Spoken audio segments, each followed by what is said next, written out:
Hi, everyone. This is Debbie, and welcome to the Transition Bridge podcast.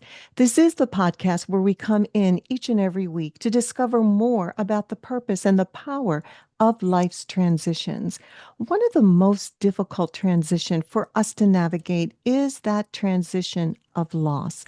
In particular, the sudden loss of transition where we do not have ample time to prepare. It catches us off guard and our world is just shattered. And we also have transitions of loss where we lose the loved ones that mean so much to us. It could be a friend, a relative, your spouse, but the most tremendous loss of all would be that of your child. The grief is so intense and it's a loss beyond measure. And for that very reason, I wanted to invite Ashley Nicole Jones to be here with us today. She's going to share her personal story of the loss of her beautiful daughter, Skylar, at the age of only 21 months. And so before we start this episode, I want to read a quote that was actually created by Ashley. If we can heal our unresolved grief and trauma, we can heal the world. Well, today's conversation is going to be both tender and powerful. So let me tell you a little bit about Ashley before we begin. Ashley is a grief consultant, a speaker, and an author, and she has written a book called When You Can't See the Light. And she's also the creator and the founder of Memento Foundation, which is a nonprofit organization that is revolutionizing the way that we heal in grief. And Ashley has dedicated her career to helping people who are hurting through love and tangible support because that is what others did for her in her time of need. And it made all of the difference. Well, Ashley, thank you so much for being here with us today. It's such an honor to have you. Thank you for that beautiful introduction. Oh, you are so welcome. And honestly, Ashley, you are the one who has navigated that transition of loss, and now you are in this sacred space of helping others who are processing similar grief. And I just want to bless you for that. And I know what you're doing, especially with your Memento Foundation that we're going to hear about, is making such a difference in the lives of people. And so before we even go there, would you love to share with us about your beautiful Skylar and that season in your life? Sure. I was not planning to be a young parent. My husband and I were surprised with a pregnancy. And, at I think it was 23, we were like, okay, we'll be young parents, or 24 when we got pregnant. And 25 when I had her. And, motherhood is just such a beautiful journey to see the Mm. power of the female body and what we do Mhm. as mothers, not only as our strength and our power, but our nurturing and our caring and providing, as well as the creation and the creativity of the woman's body. Yes, absolutely. And so that was a beautiful journey that I'm very grateful that Mm. I had the opportunity to have. At 2 months old, we got the diagnosis that Skylar had spinal muscular atrophy. I had started noticing something wasn't quite right at 1 month old. Um, and doctors told us with SMA, it's similar to ALS or Lou Gehrig's disease, muscles degenerate and there's no cure. Mm. And so at that point, we were told there's nothing they can do to go home and love our daughter and that we would likely not see her first birthday. Oh my goodness. Mm. So as a young parent, you're like, I was already in this transition of graduating college, getting married, and then getting out of the newlywed phase, and then surprised with a pregnancy. And so it's like this massive, transition period, then to become a parent, and then to go through the loss. And so my husband and I are like, what do you do with that? Right? Like, how do you even Right. begin to process that, especially when you're looking at her with her big, beautiful blue eyes, who at the time at, 2 to 3 months old looked perfectly normal if you just looked at her, other than she had a little arm that came up like a chicken wing. Mm-hmm. And anyway, that was something that we made the conscious choice that we didn't want to waste any of her short time here on Earth. And so we wanted to save the sadness, the depression, the grief, like all of that for after she was gone. And we really wanted to Okay. give her the best life that we could and try and be positive and make memories and still have fun together. And so we did that to the best of our ability, from taking her to the aquarium one day, to, Oh, having a little blow up pool in our backyard, to just finding new ways. My husband built her a swing that was like essentially like a swinging bed because she couldn't sit up on her own. okay. Oh, how beautiful. Yeah, and so, we had these moments of how can we make the most of this time, and with her limitations and disabilities, like how do we still create these beautiful memories and enjoy life together as a family? Hmm. So then, the time came. Really, the first time was she was 10 months old when we went on hospice. And all the doctors in Atlanta, which, we have a pretty strong medical community in Atlanta, You lots of do. hospitals and children's hospitals and all of that. But all the doctors, they were saying, this is it. This is the end of the Mm. road. And so we called in hospice. We thought we were going to say goodbye. And I'm a big believer in organ donation. And so when I Me too. called to see if we could save any other babies, they said all of her organs were not donatable. Oh. And so I was like, well, if we can't donate organs, maybe we could help a researcher. And so we contacted a researcher who had dedicated her career to SMA. And essentially, through that one phone call of saying, hey, our daughter's on hospice, would you be interested in having any type of sample that you need to further your research, whether it's a tissue sample, muscle sample, like whatever it is that can help you? She was like, there's more you can do. This isn't the end. Oh And my. so at 10 months old, she said, I'll take over your care because the doctors don't know what they're talking about. And I've, spent decades helping families like yours. And Mm. we were able to essentially double her life. And so we didn't say goodbye until Skylar was just about to turn 21 months old. Oh, wow. That is incredible. Just the fact that you had the thought, let me call a researcher, Right. brought this beautiful person into I your know. space. Wow. Yeah. And so That's incredible. when we got the diagnosis early on, obviously we were the first of all of our friends to have a baby, and we were certainly the first of all of our friends to lose a child. So a lot of people didn't know what to do with us, right? A lot of people were like super uncomfortable, didn't know what to say, didn't know what to do, and so they just didn't do Mm-hmm. anything, which is not the wrong or not the right decision if you're in that situation.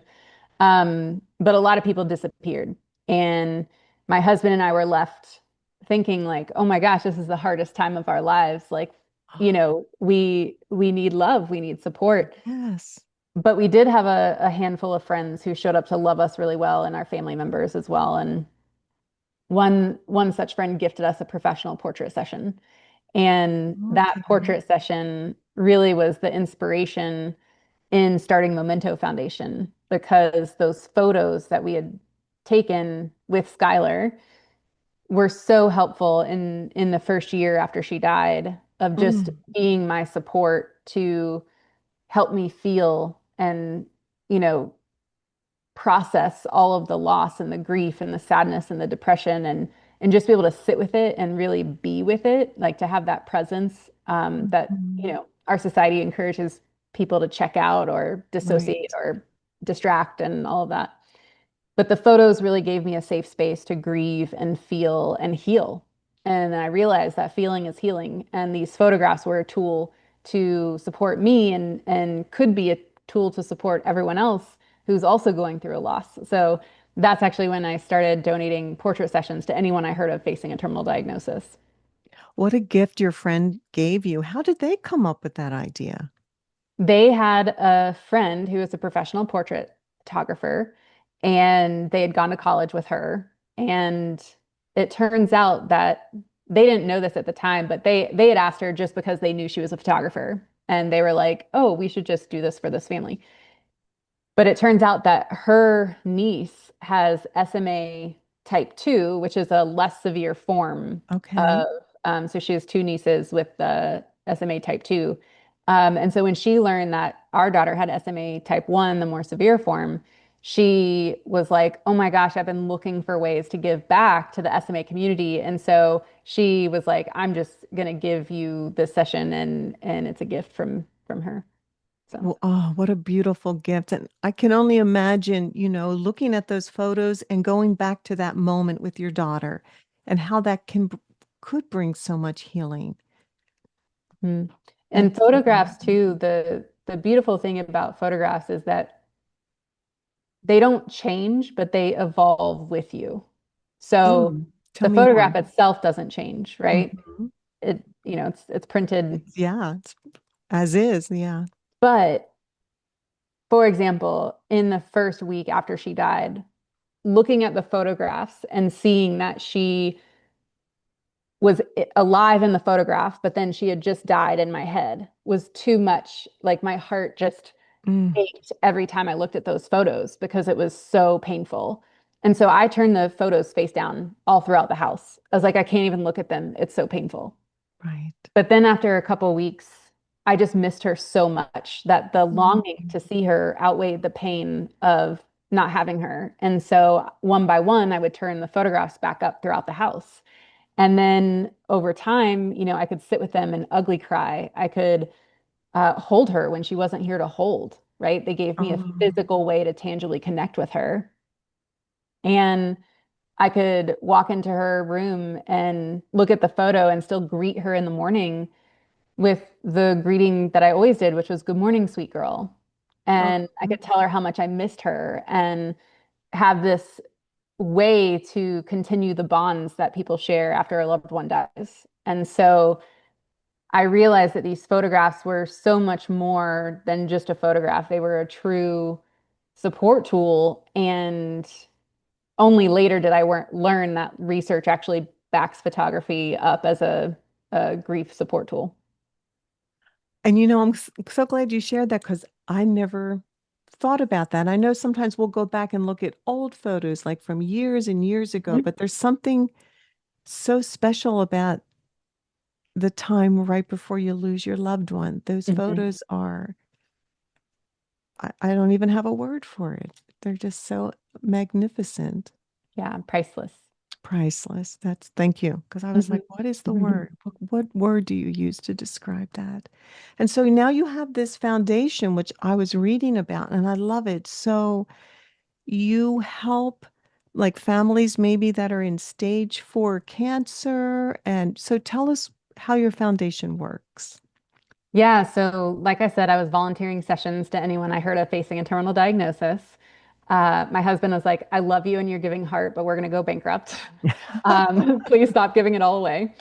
And I was like, "Okay, well, I hear you, but also, we even had good health insurance and going through everything that we went through with our daughter, not only her medical bills, but then the funeral expenses and memorial and Mm. all of that. It was like even with decent insurance, like we had a huge toll financially on our family. So I was like, I don't want to charge families anything, but I understand, we're not rich by any means. And so let me see if I can find other people who believe in this work, who want to help me give it all away to the families who need it.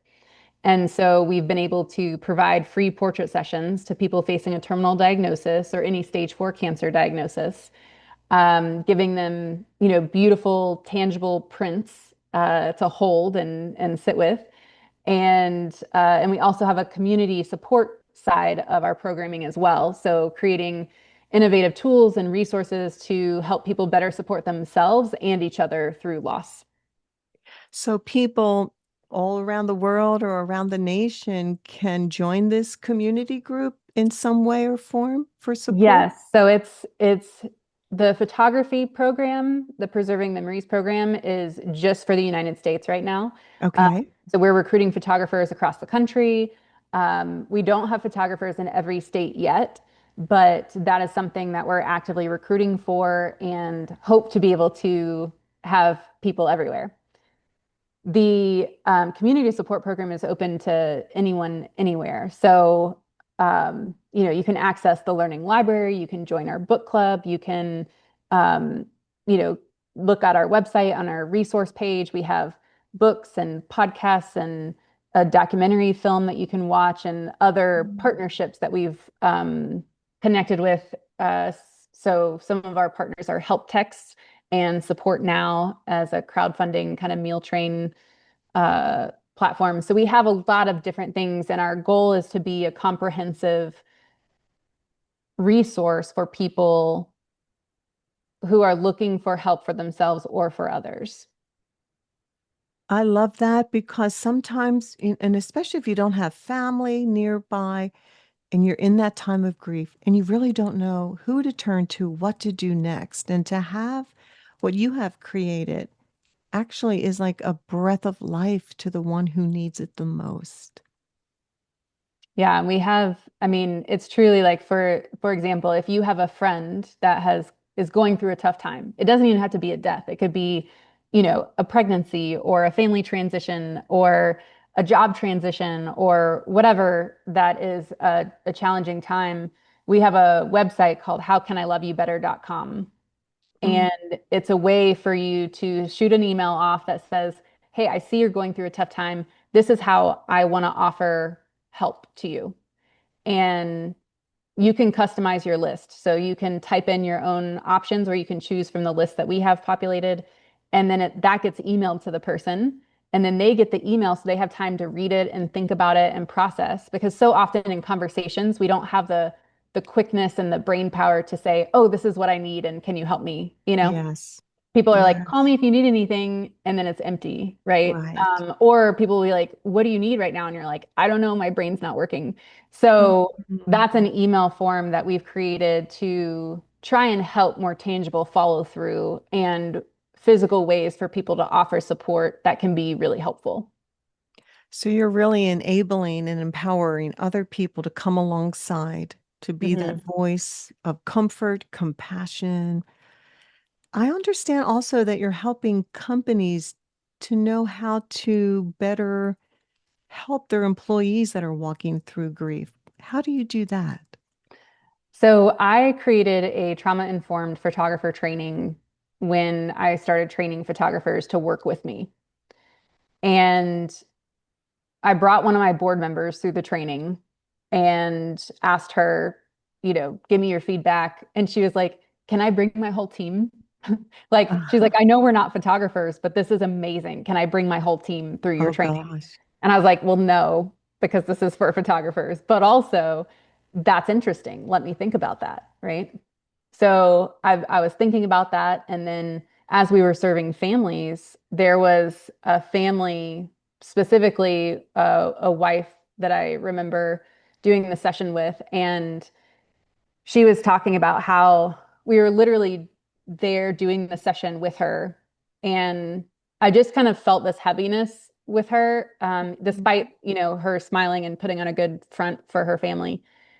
And I pulled her aside afterwards. Her daughters, she had twin daughters. They were playing on the playground. Her husband, who was on hospice, was in the car. He was resting. Oh We had my. just finished the session. And I said, how are you doing? Right? Like I Hmm. sensed this heaviness, like, how are you holding up? And I'm thinking the emotional side, right? And she was like, well, I just got let go from my company. Oh. And I was like, what? And she goes, yeah, I'm the main breadwinner and I carry our health insurance. And my Oh company just no. let me go. And I was like, oh, I was like, how? I was like, did they Mm-mm. know your situation? And she goes, yes. And I was Oh, like, what? I was like, how? Like, that's just not human, right? right. Like Oh. her husband ended up dying, Mm. like, I think 2 weeks later. Oh, And so poor she was like, I woman. don't know if we're going to keep the house. I don't know how we're going to pay bills. And then she's dealing with all of this, right? Mm. So then I would hear other stories of families that we were serving, and they would say similar things like, I'm getting bullied at work. I'm getting put on a performance improvement plan, the PIP, because my performance isn't what it used to be, but I have a dying spouse at home, right? Oh. So it's not like I'm not trying. It's like I Hmm. physically can't keep up, right? And I was like, gosh, like leaders are so dense, right? Like how Hmm. can you not support workers when you know that their spouse is dying at home or they have a kid dying at home or. Yeah, so insensitive. So I partnered with a C-level executive coach who's also a psychotherapist to create a basically I took what I created for the photographer training and took all the elements of the trauma-informed training, but then had her help with being the C-level executive coach and the psychotherapist to create something specific for leaders and teams in the workplace to try and help better facilitate empathy and cultures of caring at work for people going through tough times. Do you find that they're embracing what it is that you're trying to No, share with them? No. Oh, absolutely gosh, not. that's so sad. Oh, so Um, sad. so the Don't give webinar, up. Don't give the up. web, You I have to know keep the persevering in this because it's so needed. So the webinars that we did were received very well. Like we got great feedback on, we did we host these 1 hour webinars of navigating grief at work. And those were received very well, but the problem was the leaders who are in charge to make those decisions of bringing trainings into the workplace don't want to pay for it because they don't really see the need for it. And they don't see the need for it until it's too late, right? Because when their team member dies or when their team member loses their spouse, at that point it's too late for a training because you can have uh, this training in support, but you're already missing time, right? So when the person dies, that's when you need to show up and support. That's when you need to have the words ready. That's when you need to immediately jump into action and say, we got you, right? Like Right, we are right. here for you, we have you. And everyone else needs to know the action. It's like a fire escape plan, right? Like you need to Hmm. know when the fire happens, where you're supposed to go and what you're supposed to do. And Yeah. so many leaders don't view grief and crisis training the same way as it relates to loss, and it's just unfortunate. So It we're will getting, happen. I yeah, know it will. You are onto something that is so critical because people just put their hands up and they walk away, like you shared earlier, and the person needs some kind of communication. So I'm just believing that that door is going to open for you, and I can't wait to hear about it, how it works. yeah. Well, I'm doing consulting on my own. So this year, actually, I'm transitioning. I have my book launch coming up on That's March right. 31st. And the book will be launching. I have hired a new executive director to take over the day-to-day of Memento Foundation, and will be focused on speaking and consulting and trying to, as Kristen serves, Kristen's the new executive director. So as she serves uh, more families through Memento Foundation and focuses on the programming, the preserving memories, and community support, I will be stepping into kind of taking the consulting off on my own and working to um, try and reach more people that way so we can kind of tag team where she's handling the day-to-day of Memento and serving families, and I'm trying to get more awareness and advocacy out there. That's a great plan. You need to be the boots on the ground, carrying the heart of the message. Oh gosh. Well, I can't wait to hear about that. I can just see it. It's coming. So Thank let you. me ask you, because you were saying, you wanted to step into this arena because of how people showed up for you. Mhm. And the photograph session was incredible. So we can all learn better. What are some of the things that people said that really helped? And what are some of the things that people say that really wind up hurting you more? Mm, yeah. Unfortunately, the ones that hurt come to mind first, right? Because Right. they're so painful and people don't know any better for the most part. I genuinely believe people aren't trying to be jerks, you know? We're just But clumsy. We're clumsy. We just like we're trying to find words, but yeah, I had we one trip woman over tell me, ourselves. yeah, I had one woman tell me, well, at least you still have your husband and you can have more kids. Oh, goodness. And I was like, actually, we can't because her condition was genetic. Mm. But thanks for making an assumption, which we know what that does. So, yeah, Oh, that's terrible. it was rough. I've had people say, the religious ones are really hard because people will say, "Oh, well, God has a plan," or, Hmm. God just needed another angel. And I'm like, well, I'll punch you in the face and send him you, like That's a if good he line. yeah, like if he needs another angel, like let me send him you because why Right did he up. need my daughter? Um I Also hear that a lot. theologically, like angels are not the same as dead humans. Like that is a very different Right. thing. And So it's like yes, get your theology straight. please, please. Oh, that's the worst thing to say. Yeah, so there's things like that, right? And Right. and the thing is too with the religious platitudes, it's like you don't know where people are in their faith, even if they had faith going into it. Um, Hmm. like losses really shake that foundation. And so I try and encourage people, like, unless you hear from God, like don't say anything that's like religious or scripture or anything like that because you don't know how it's going to be received and it can actually end up harming or turning people against that religion. So there's that. The other thing is like minimizing, so often in our discomfort. It's really the root issue is our inability to be uncomfortable because in our discomfort, we're trying to rush people out of their pain. Mm-hmm. So, like the lady who said, at least you have dot, dot, dot, right? The at least is very minimizing.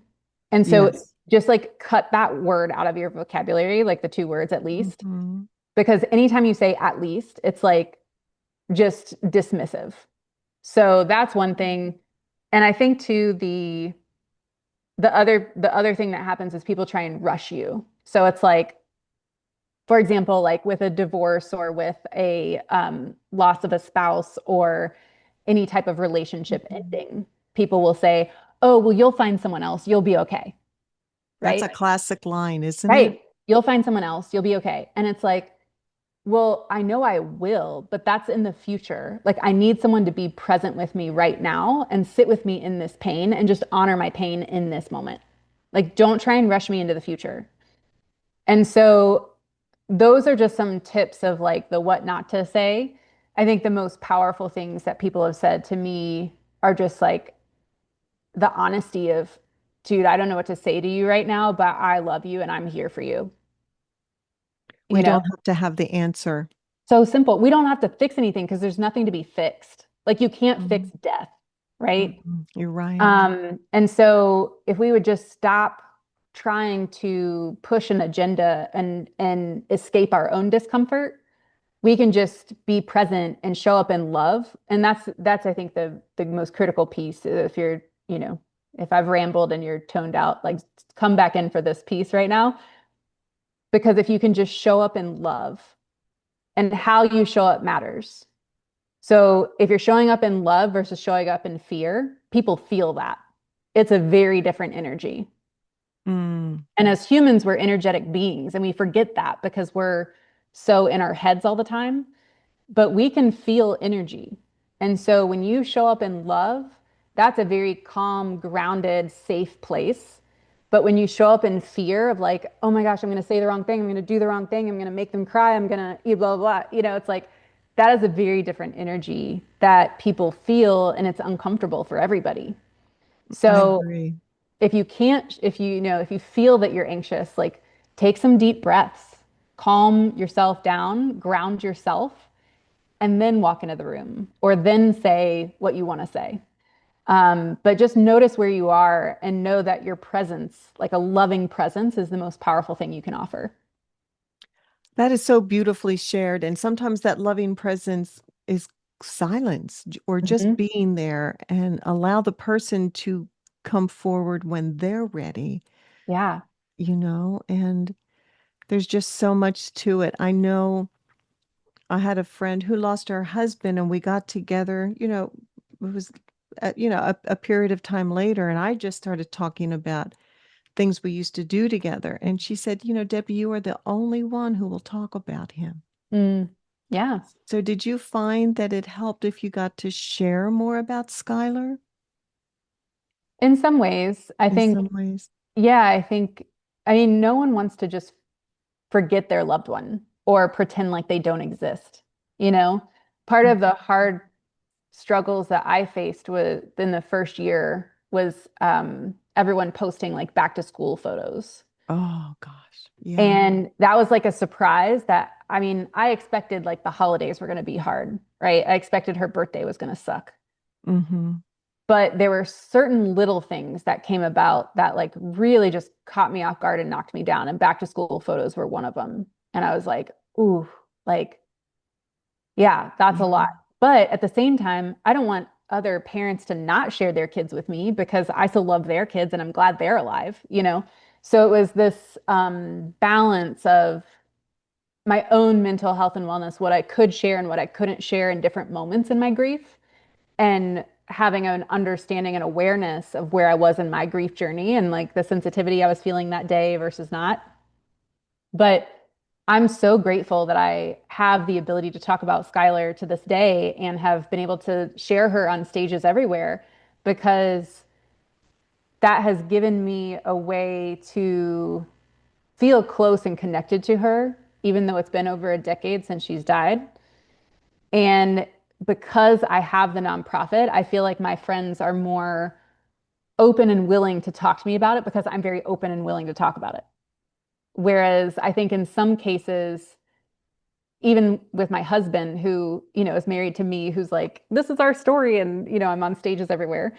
Um, he's very private and very introverted. Okay. And so his experience is very different. And he's very much, yeah, not one to talk about it. But he'll come to me and say, man, like, I wish my friends would ask, or I wish my friends would understand what my life was as a dad. Like, they don't, like, a lot of friends now, since we've moved from where we were when we had Skylar, he's like, my friends now, like, don't know me as a dad. And that feels really sad to me. Oh, it's like a missing piece of the puzzle of your life that no one is validating or recognizing. Yeah, it's a loss of identity, you know. Oh, I never looked at it that way. You're right. You're Yeah, right. like we're no longer parents, even though we'll always Mm, be parents, right? But we're not actively right. parenting. So yeah, it's been really interesting. And I have a short subsection in my book about that, of just how important it is to find your identity from within and not the relationship external attachments that, or even job titles or political titles or other things. Like if we can separate our identity from the world around us, our identity is truly within. That's powerful because we aren't defined by the role, right? We're defined by what's within. Yes. So tell us more about your book. How many chapters? Tell us like what is in your book. So, because I know people are going Yes. to want to buy this. It is, gosh, everything that I have learned and felt and experienced over the last, 15 years. It is such a joy to have it come into the world because I joke around that Memento Foundation is my second kid, Yeah, and this book feels like my third. And so I I have could see poured that. so much into this, yeah. And it's a trauma-informed guide to surviving a significant loss. So essentially, it is me finding out that you have just lost someone that you deeply cared about, or a divorce, or some like a significant loss, Hmm. and me coming into your house and saying, I am so sorry for the loss that you've just experienced. I can't fix it for you because there's not to be fixed, right? Grief is not something to be fixed, but it is something that we can journey through together. And so, for those who are looking for support, encouragement, tips on practical things to actually do with your grief, because that was, one of my frustrations is people would tell you you might be sad, you might be depressed, people might say crappy things to you, or you might experience this. It was like, yes, yes, yes, all those things happen, but what do I do with it? Right? Right.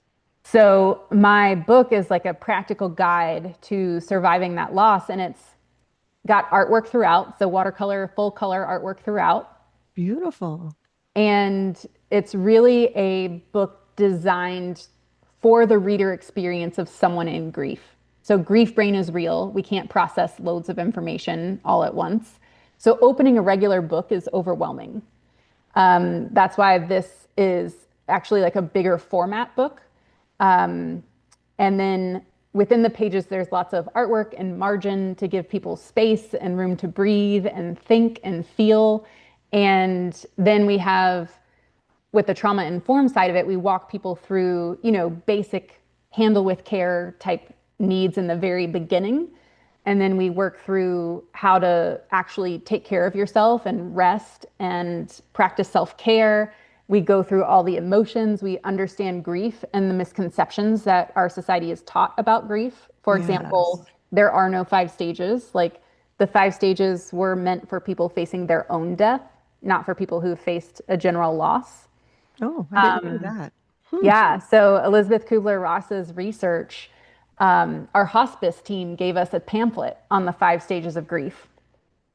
And I was like, this is weird because this felt applicable when we got her diagnosis, but it doesn't feel helpful in the fact that she's gone now and I'm just, in this hurricane of emotions. And that's when I went back to her research and it was called The Five Stages of Death and Dying. And she had studied people facing their own death when she came up with the five stages. So, because it was breakthrough research at the time, people kind of grabbed it and misapplied it all over the place, which has caused a lot of pain because some people really do feel like, oh, I haven't hit this stage yet. I'm doing it wrong. Or, That's and true. it's like, oh man, just let go of the expectation because grief after you've lost someone is so different and it's so unique to everyone, not only everyone being a unique individual, but the relationship being a unique bond that will be different for everybody. So, like I said, Skylar, was Kyle and my daughter. We both loved her and we both had the relationship of being a parent to her, but still we grieved very uniquely. One, because we were different people, but also our relationship to her was very unique between the two of us. So, Every situation is different, and you're right. Unique grief is unique to each person mhm. because every circumstance is different. And so, yeah, so grief evolves, right? We Mhm. and there is that myth like, okay, just move on. And I Mhm. just think we shouldn't rush people through grief. Sometimes you need to sit in it for a little while and you just have to process it. Can you share just one thing from your book as just one of the tips that you give or Sure. okay. Yeah. One of the things that I talk about with healing is a lot of people think about healing from loss as like returning to who you were before the loss, but that's impossible. It's You can't go true. back, right? I can never go back to who I was before Skylar. And I joke around that like before Skylar is like BS, before Skylar, but also bull, Yeah. And that was true because my life beforehand, I didn't understand the value of life and how short it really is and how little we take with us, but how much we leave behind, right? Love is all that True. matters. We leave so much love behind. I agree. And so the goal with healing is not to return to who we were or try and get back to a place of past self version, but really taking the pain and sitting with it and being present with it and acknowledging it and saying, okay, I've gone through this loss. How do I honor it and acknowledge it and integrate it so that I can become whole again? And whole Ashley now looks different from whole Ashley from 10 years ago, Oh, I'm right? sure. Yeah. And so throughout life, you know, I I like to my brain works in visuals, but it's like I feel like with every loss, I get shattered, right? But with every loss that I get shattered and my heart breaks into a million pieces, somehow more pieces get added, right? And Mm. so instead of rebuilding the heart that I had before, I get to build a new heart, a bigger heart, a fuller heart. And but it takes intention to really find a place for all those pieces, right? Because in trauma especially, so often we can fragment ourselves and we have this disconnection within.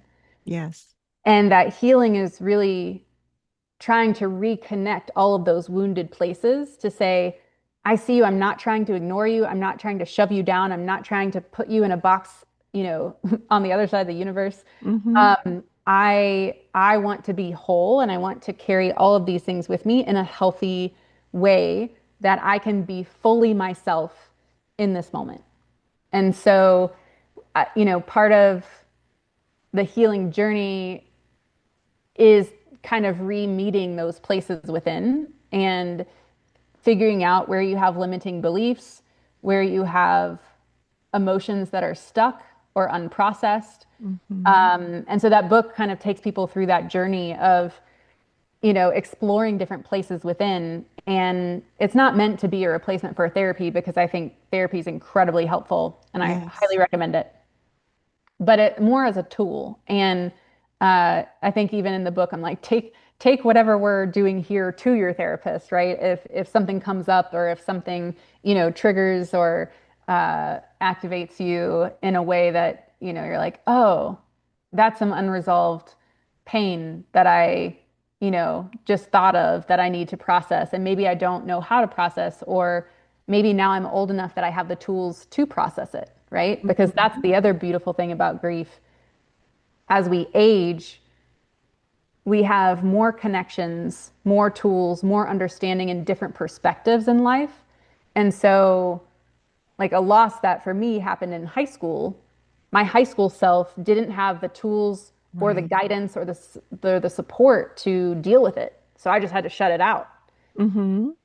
But when Skylar died, I was older, I had more support, and that grief from the past, from my high school, came rushing to the surface because it's like, ooh, deal with me too, right? Oh, yeah. And It our bodies triggers it. want to heal. Like our bodies are working with us to heal. And grief is not the bad guy. Grief is part of the healing process because grief and love are the same. They're two sides of the same coin with just a different perspective. So grief is love through the lens of loss. Yes, I agree. And so that's really just about, this idea of mindset and perspective shift. It's like, changing your perspective isn't really necessarily going to take the pain away. Like that takes time to deal with that. Mm-hmm. And there are still days I miss Mm-hmm. Skylar immensely, right? Like Oh, I'm not sure. gonna not miss her. But instead of focusing on she's not here, I don't have her anymore, I'm like, she's here, our love is just transformed. So the love is Mm. never lost, but now I just have to relearn how to connect to it because it's a different form. I love how you shared about grief and love, because they always say the more intense the grief, it's really how much you loved that person. And it's really honoring in a way the grief because it shows how much you loved. And it is so critical to process that grief because as you shared about that high school memory coming back, grief has this way of opening us up, doesn't it? Hmm. And I always share that our emotions speak to us. They alert to us something's going on, like pay attention, Yes. or they're trying to reveal something to us. So it's so important, and I'm sure in times of grief, it must be so magnified what our emotions are trying to say or what it doesn't want to say, and paying attention to that, I think, has to be part of the healing process to keep you moving. Yeah, I always say like flow is so important, right? Our bodies, That's a the good difference word. between me and a dead person is flow. I have blood flow, I have oxygen flow, I have my heart beating, I have things moving through me, right? And the hardest part is understanding again that we're energetic beings, right? And Yes. these emotions are energy, like they're a form of energy. And so part of what happens when we shove down emotions is we stagnate, right? Because we're shoving it down Mhm. because we're not feeling it. But that creates a block or a stagnation where it's just kind of sitting there and it's not flowing. But our emotions are meant to move with us and flow. And so that's part of, I have a whole chapter called Flow, where you talk about different patterns of flow and how important it is to keep healthy flow, including tears, right? Like letting the Mhm. tears flow. So many times people apologize for crying, and I'll be the first person to step up and correct someone and say, "Oh, no, no, no, please do not apologize for crying." Like, there's Yes, crying is such a human experience. And if anything, instead of saying, "Oh, I'm sorry for crying," or, someone crying and being like, "Sorry," it's like I always encourage people to say instead, "Thank you for giving me the space to feel this right now." that's beautiful. And tears are a gift because there are Mhm. a lot of people who cannot cry, Mhm. will not cry. And the tears to me are that's God's gift of release for us with what's going on inside. Yeah, none of us really want to cry, but when it happens, we should let it flow, just like you shared. Yeah. That's so beautiful. Oh my gosh. I can just sit here and talk to you all day, Ashley. I really could. It's so beautiful, so powerful what you're doing with your foundation. I'm going to get your book because I would just love to hear a whole different way and format of grieving with tools to help the person. And so, would your book help someone who's experienced loss a long time ago? I believe so. I Okay. haven't tested that just yet. So that's one thing I'm really excited to get this book into the world so I can start hearing stories from people of like, "Oh yeah, this helped me," or like, "Yeah, your book was worthless," which I hopefully won't get those. No. But I'm really curious to hear the feedback to see. I've had a couple friends read it as early readers so far. And I had one friend who had lost her brother in a random, awful, sudden snow shoveling accident. Oh, goodness. And her loss was very sudden. And she was reading it, and one of the chapter or one of the sub chapters talks about surrendering the shoulds and how so often we put these expectations on ourselves and on each other, like, well, you should do this or you shouldn't do that. Mhm. And Or should um, have. right. And I should have said this, or I just should have done that, and I could have prevented this, or even the negative form of it, like I shouldn't be picking out caskets right now.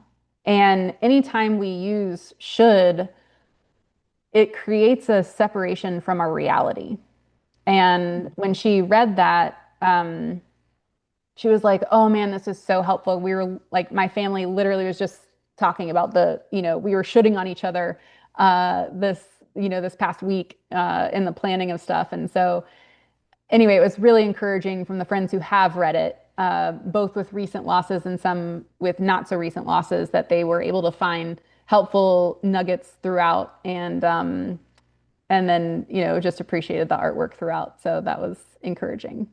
Well, I'm going to get your book because I'm just thinking of different people that I know that are still processing their grief. And it is a journey. It's not a fast journey. It's not a quick journey. It shouldn't be quick Yeah. because it's deep. And Hmm. yeah, and I'll send you some feedback because I think what you're doing Amazing. I is would love to hear it. Yeah. amazing. It is Thank you. amazing. And so in closing, and I'm sorry we even have to stop. This I is know. so powerful. Um, I'm sure there's someone listening right now that maybe has been grieving a long time and Hmm. they do feel stuck. Maybe they do have some of these limiting beliefs, some of the guilt that just comes. Hmm. How would you encourage them? How would you inspire them? What would you share to their heart?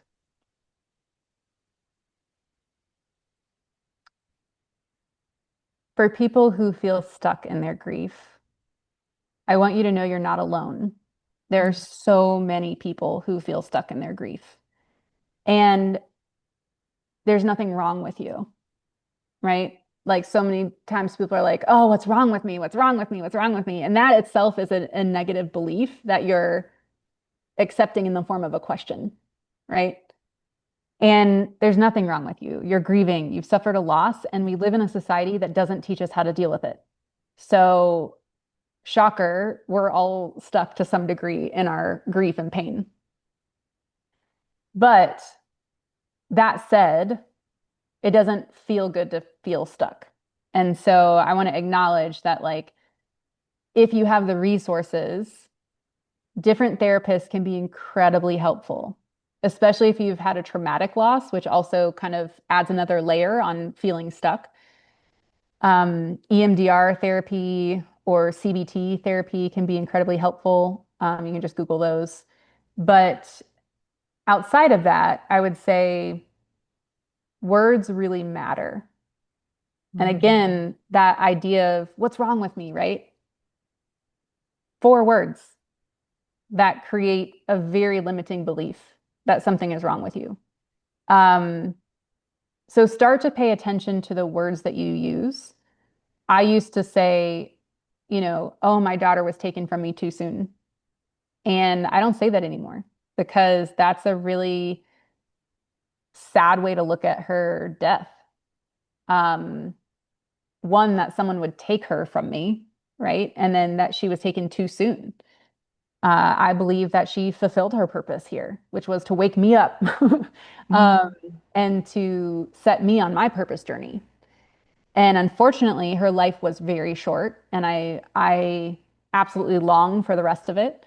But um, yeah, just pay attention to the words and how you talk about your life, how you talk about yourself, and start to notice where your words might not be so supportive of a healthy, thriving reality.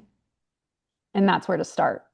Um, if you have the resources, like I said, therapy is incredibly helpful. If you don't, hopefully my book is affordable. I know the hardcover is more on the pricey range because it is the, fine cover options with the debossing title and all the fancy pages. But the paperback will be out on Amazon for $35 soon.